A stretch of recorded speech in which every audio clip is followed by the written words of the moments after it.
ಮಳೆಗಾಲ ಕರಾವಳಿ ಜನರಿಗೆ ಮತ್ತೊಮ್ಮೆ ಗುಡ್ಡ ಕುಸಿತದ ಆತಂಕವನ್ನು ಉಂಟು ಮಾಡಿದೆ.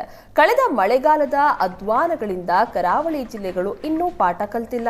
ಜಿಯೋಲಾಜಿಕಲ್ ಸರ್ವೆ ಆಫ್ ಇಂಡಿಯಾ ನೀಡಿರುವಂತಹ ವರದಿ ಜಾರಿಯಾಗಿಲ್ಲ. ಗುಡ್ಡದ ಬುಡದ ಜನರು ಪ್ರತಿ ಮಳೆಗೂ ಸಹ ಭಯಪಡುವಂತಾಗಿದೆ. ಕಳೆದ ವರ್ಷ ಉಡುಪಿ ಜಿಲ್ಲೆಯಲ್ಲಿ ಹಲವೆಡೆ ಭೂಕುಸಿತ, ಗುಡ್ಡ ಕುಸಿತ ಆಗಿತ್ತು. ಹಲವೆಡೆ ಗುಡ್ಡ ಕುಸಿದಿದೆ, ಮತ್ತಷ್ಟು ಕುಸಿಯುವಂತಹ ಭೀತಿಯೂ ಇದೆ.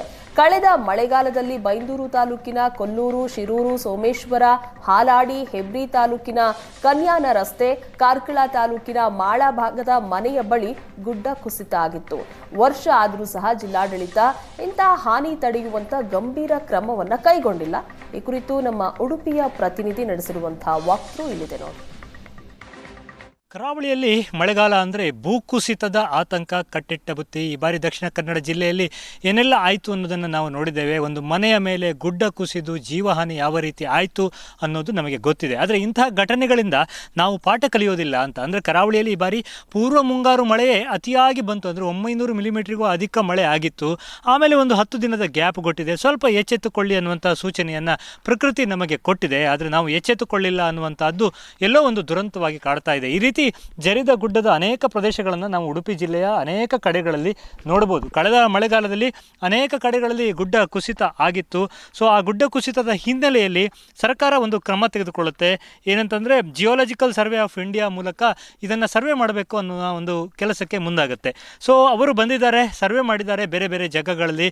ಸರ್ವೆ ಮಾಡಿದ ನಂತರ ಬಂದಂಥ ವರದಿ ಏನಪ್ಪ ಅಂದರೆ ಇದು ಯಾವುದೂ ಕೂಡ ಪ್ರಾಕೃತಿಕವಾಗಿ ಕುಸಿದ ಗುಡ್ಡಗಳಲ್ಲ, ಮಾನವ ನಿರ್ಮಿತ ಸಮಸ್ಯೆಗಳಿಂದಲೇ ಈ ರೀತಿ ಆಗಿದೆ ಅನ್ನುವಂಥ ವರದಿಯನ್ನು ಕೊಟ್ಟಿದ್ದಾರೆ.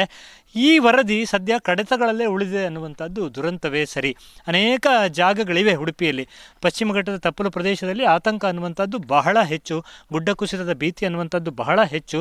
ಸೊ ಆ ದೃಷ್ಟಿಯಿಂದ ಈ ರೀತಿಯ ವರದಿಗಳನ್ನು GSI ಕೊಟ್ಟ ವರದಿಯನ್ನು ಈ ರೀತಿ ಕಡತಗಳಲ್ಲೇ ಇಟ್ಟುಕೊಳ್ಳೋದ್ರಿಂದ ಏನು ಪ್ರಯೋಜನ ಅನ್ನುವಂಥದ್ದು. ಮೊನ್ನೆ 10 ದಿನದ ಮಳೆಯಲ್ಲೇ ಅನೇಕ ಕಡೆಗಳಲ್ಲಿ ಆದ ಅನಾಹುತಗಳನ್ನು ನಾವು ನೋಡಿದ್ದೇವೆ. ಮುಖ್ಯವಾಗಿ ಈಗ ನಾವು ಒಂದೇನು ನದಿ ಪಾತ್ರದ ಪ್ರದೇಶವನ್ನು ನಿಮಗೆ ಮಣಿಪಾಲ ಭಾಗದಲ್ಲಿ ತೋರಿಸ್ತಾ ಇದ್ದೇವೆ.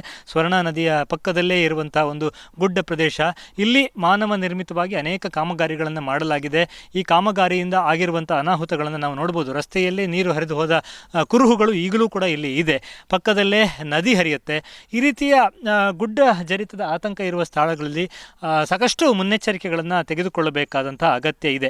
ಕಳೆದ ಮಳೆಗಾಲವನ್ನು ನಾವು ತೆಗೆದುಕೊಂಡರೆ ಬೈಂದೂರು ತಾಲೂಕಿನ ಕೊಲ್ಲೂರಿನಲ್ಲಿ, ಶಿರೂರಿನಲ್ಲಿ, ಸೋಮೇಶ್ವರ, ಹಾಲಾಡಿ, ಹೆಬ್ರಿ ತಾಲೂಕಿನ ಕನ್ಯಾನ ರಸ್ತೆ, ಕಾರ್ಕಳದ ಮಾಳ ಅನೇಕ ಭಾಗಗಳಲ್ಲಿ ಭೂಕುಸಿತ ಆಗಿತ್ತು. ಈ ಎಲ್ಲ ಭೂಕುಸಿತದ ಹಿನ್ನೆಲೆಯಲ್ಲಿ ಜಿಲ್ಲಾಡಳಿತ ಒಂದು ವರದಿಯನ್ನು ತರಿಸಿಕೊಂಡಿತ್ತು. ಆದರೆ ಆ ವರದಿ ಕಡತದಲ್ಲೇ ಉಳಿದಿದೆ. ಈ ಬಾರಿ ಒಂದು 10 ದಿನದ ಅಬ್ಬರದ ಮಳೆಯನ್ನು ನಾವು ನೋಡಿದ್ದೇವೆ. ಪ್ರಕೃತಿ ನಮಗೆ ತಿದ್ದಿಕೊಳ್ಳಲಿಕ್ಕೆ ಮತ್ತೆ 10 ದಿನದ ಕಾಲಾವಕಾಶವನ್ನು ಕೊಟ್ಟರೂ ಕೂಡ ನಾವು ತಿದ್ದಿಕೊಂಡಿಲ್ಲ, ಯಾವುದೇ ಬದಲಾವಣೆಗಳನ್ನು ಮಾಡಿಕೊಂಡಿಲ್ಲ ಅನ್ನುವಂಥದ್ದು ಒಂದು ದುರಂತವೇ ಸರಿ. ಗುಡ್ಡ ಕುಸಿತಕ್ಕೆ 90% ಮಾನವ ನಿರ್ಮಿತ ಒಂದು ಕಾಮಗಾರಿಗಳೇ ಕಾರಣ ಅನ್ನೋದನ್ನು ಈ ವರದಿ ಹೇಳುತ್ತೆ. ಸೊ ಗುಡ್ಡ ಕುಸಿತ ಅನ್ನುವಂಥ ಆತಂಕ ಮತ್ತೆ ಹೆಚ್ಚಿರುವಂಥದ್ದು ನಾವು ನೋಡಿದ್ದೇವೆ. ಶಿರೂರಿನಲ್ಲಿ ಕಳೆದ ಬಾರಿ ಏನಾಯಿತು ಅಂತ. ಸೊ ಒತ್ತಿನಣೆ, ಉಡುಪಿ ಜಿಲ್ಲೆಯಲ್ಲೂ ಒಂದು ಶಿರೂರಿದೆ, ಅಲ್ಲೂ ಒಂದು ಒತ್ತಿನಣೆ ಅನ್ನುವಂಥ ಪರಿಸರ ಇದೆ.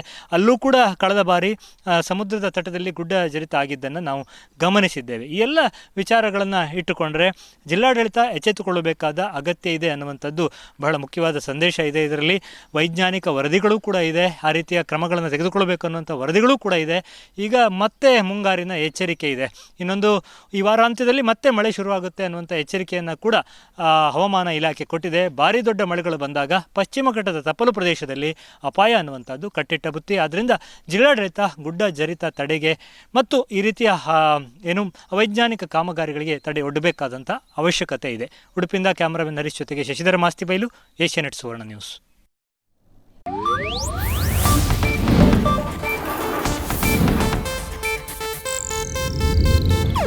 ಇದು ಏಷ್ಯಾನೆಟ್ ನ್ಯೂಸ್ ನೆಟ್ವರ್ಕ್ ಪ್ರಸ್ತುತಿ.